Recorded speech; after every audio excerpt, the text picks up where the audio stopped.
Хәзер башкарачак җырымны Сара апага, Гөлсем апага, аларның 90 еллык юбилей уңаеннан багышлыйм.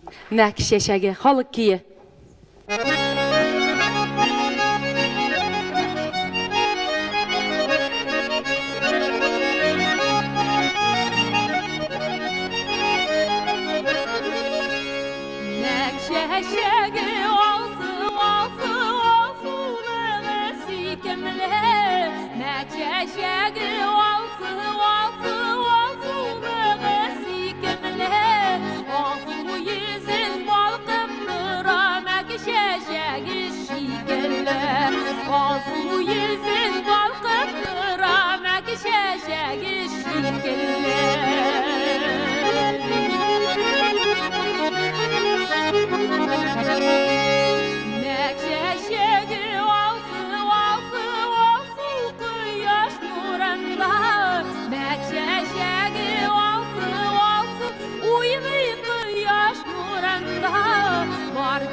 Var kişide mutlak sili canıyım turunda.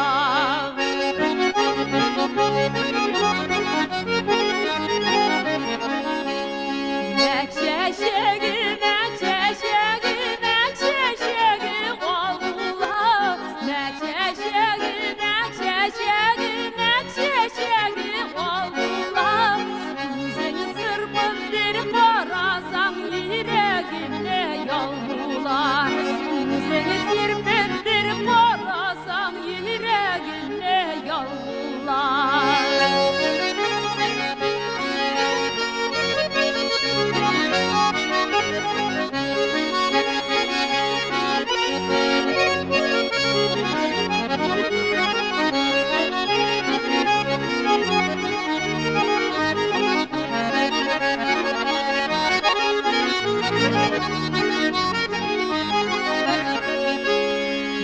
Çeşeğine qarasam seni görgen bulam.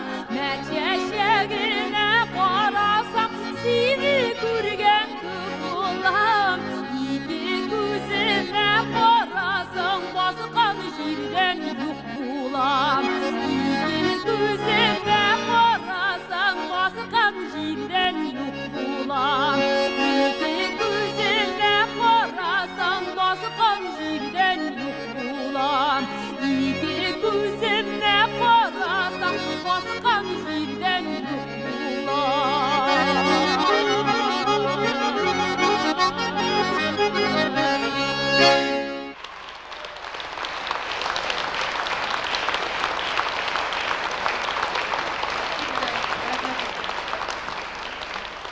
Бик зур рәхмәт.